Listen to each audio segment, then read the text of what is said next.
Hey guys, Desolate Magic here, and I've got a wonderful announcement. This may be hard for you to believe, but I keep thinking about how I, used to own 95 bitcoins in 2011 and 30,000 Litecoins. Like 3 months ago, that was worth like $25 million.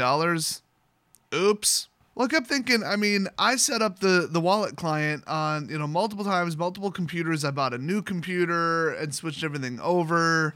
I use different exchanges online. I use some online wallets. There could be money anywhere. So the funny thing is I logged into coinworker.com, not sponsored at all, but if you want to check them out, they're pretty cool. Or at least, well, honestly, my last dealings with them was like 6 years ago.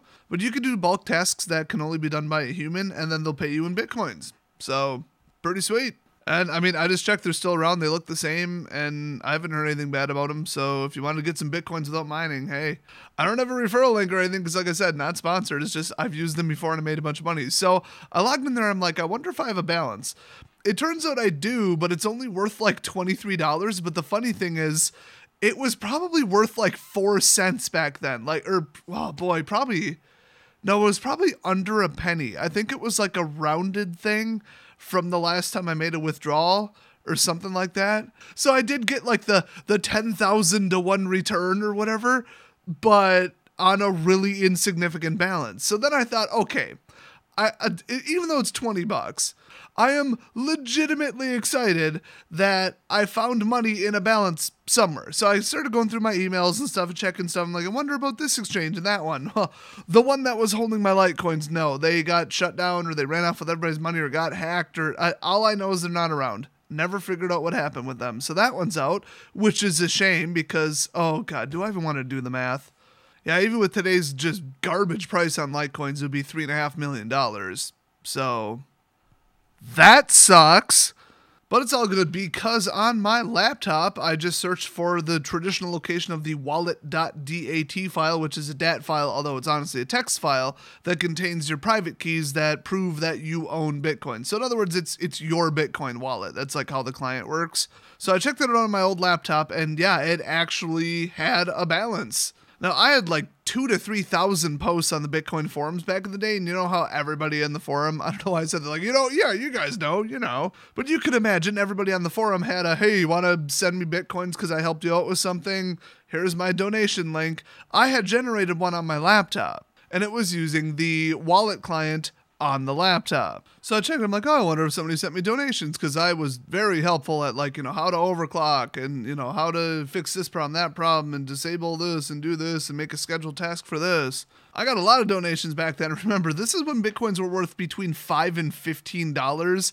So somebody's like, hey, I want to send somebody $250. By the way, that's the like flexible part of Bitcoin. Back then, the fee was like under a penny, I believe it was. So if you just want to send somebody money, you just hit go and you do it.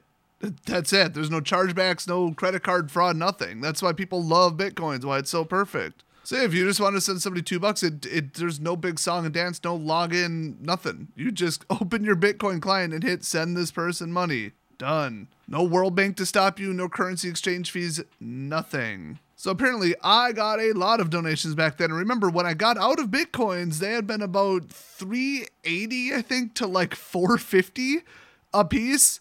Like $4.50 a piece. So if somebody sent you like 2 Bitcoins, you're like, oh, cool. Then send me $8 for helping them. Because you probably helped them, save the rig or made it 10% faster or something. So they, it was traditional that you would send somebody a tip. I actually got quite a few of them. So I checked that wallet, and one of the original people, like we're talking people who owned 100,000 Bitcoins because they started it in like 2008 when CPU mining was a thing. They had sent me, well, I'm not even going to say because you'd probably find it, but a lot of Bitcoins. And the wallet was unencrypted. I had removed the actual wallet client but left the wallet there. So I reinstalled it, reloaded it, and synced it, and yeah, it was a lot. So you're probably thinking, okay, what are you going to do with the money? Because it's a lot of money. You're going to cure cancer, or you're going to like buy a small country, and you guys know I would totally buy a small country. I might even buy a medium-sized country. No, it turns out it's about 20% more money than I need with the closest numbers I could find to buy Wizards of the Coast. So I'm buying Wizards of the Coast. Rumor is Hasbro wanted to get rid of them anyway, so I just called them and I'm like, hey, I'm interested in purchasing Wizards of the Coast. Also, fun fact, if you buy a company with a whole bunch of money that would normally be capital gains and you basically like invest it in a corporate asset, it's pretty much a giant tax dodge because you like traded it for like a non-taxable asset. It's a whole thing. I mean, all I'm saying is you get a whole bunch of money on something and you put it to your bank account, you're going to owe like 44% of that to the government. Oh, in the US. Unless you spend it on certain things, put it into a trust, put it into an HSA, put it into a IRA, etc. Or buy Wizards of the Coast, which I would recommend that to anybody. In fact, if anybody wants to buy it, I might resell it later after I make some changes. So there's going to be some important changes to the game. First, every single card is going to have a cat on it because cats are awesome. Okay, you want to sell cards? Remember, Wizards is like, how do we sell cards to people and packs to people above just, I need them for my deck? Like, how do we get them in the hands of collectors? Well, they did the Masterpiece series where, people would pay a ton of money for more cards, more packs, more singles that they didn't need to play with. They needed in their own mind to put them in their trade binder. So what do? You make really cool looking, I collect purple foils. I'm buying those and they're not going into a deck. So for every card that people buy that doesn't go into a deck, it's used somewhere else, that's more money in Wizard's pocket. So I thought, okay, cute, adorable little kittens, and maybe some dogs. I mean, we're going kittens for Dominaria, but every single artwork will have a cat photoshopped into it.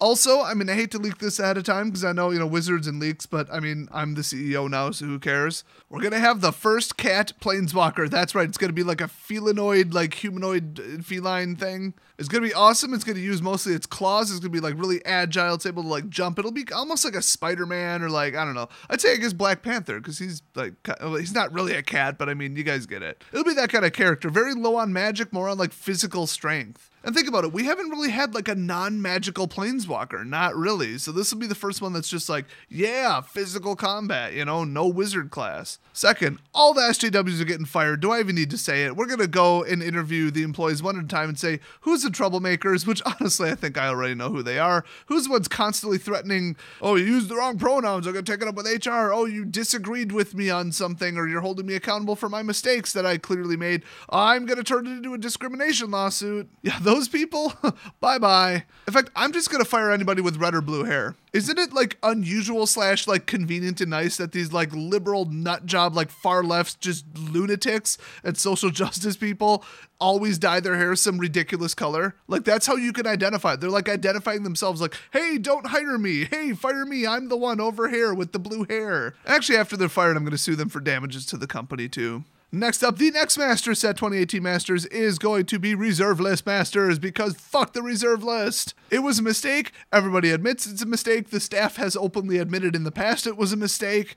Legacy and Vintage players, just the player base, is a mistake. Those people and their wonderful winning attitudes are a mistake. They can lose tens of thousands of dollars. You know what? When they bought into it as an investment, but then also played with it, no, you were spending money and you knew the risks, so screw you. Come sue me, see if I care. Next, we're changing the card stock. I'm going to change the card stock to 24 karat gold Mylar. That's right, every single card will be foil, I guess. I mean, if you want to think about it that way, you guys know if you've been watching my channel long enough, or if you know me in real life, that I am obsessed with things that are gold. I mean, just on the channel, I've given away 24 karat gold-plated dice, which is, I think it's electroplated, nickel-plated zinc. So they're actually virtually indestructible. They're really quite nice. I've given away 24 karat gold, internally plated laminated playing cards. I think there's like 3 or 4 more things that I gave away that were gold plated. Oh yeah, the pennies. I use those as counters. You guys know I own well, at the moment, not as much, but I used to own a lot of silver bars, like just bars of pure silver. So I just love precious metals. They're cool looking. I think it's honestly video games. Like every game ever since I was like 5 that I played has been, oh, gold coins, silver, gold and silver, ooh, treasure. It gets in your head. So yeah, get ready for every single card to look like basically those hyper rares from Force of Will, although I think those were silver. I'm going to make sure it's Mylar on both sides so that it doesn't curl. Also, Wizards of the Coast, or as I'm going to rename it, Desolators of the Coast, we're actually looking at acquiring the company behind Yu-Gi-Oh! So that we can shut it down. That's it. That's literally it. We're just going to like buy the company and dissolve it and sell off its assets. Screw Yu-Gi-Oh! Players. Now, we're not going to look at Pokemon because, honestly, I'll be perfectly honest, I just don't have the funds to also buy the Pokemon Company International.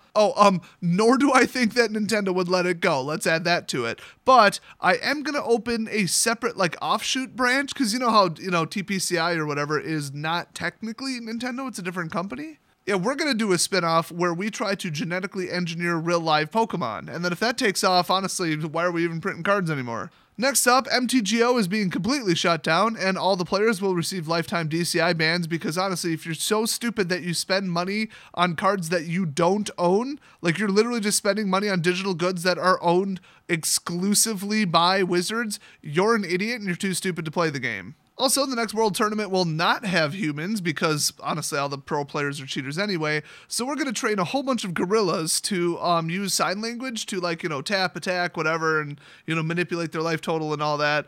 And we'll just watch gorillas play it out because, I mean, like, do I even need to explain it? You'll watch that. I'd watch it. We're all going to watch it. It's like launching a Tesla into space. Like, you didn't even know you're interested, but you're going to watch it. You're going to watch a video clip of it. It's like, oh, look, it's a car in space. Cool. Like, that doesn't happen every day. Oh, look, 8 gorillas playing Magic. Something I haven't seen before. And honestly, the gorillas probably smell a lot better than some of the pro players. So those are just the major changes that are happening once I take over full control of Wizards of the Coast. Watch for that in the future. Thanks for watching. And I'll see you guys next April Fool's Day. Or like Easter Fool's Day, I guess it is.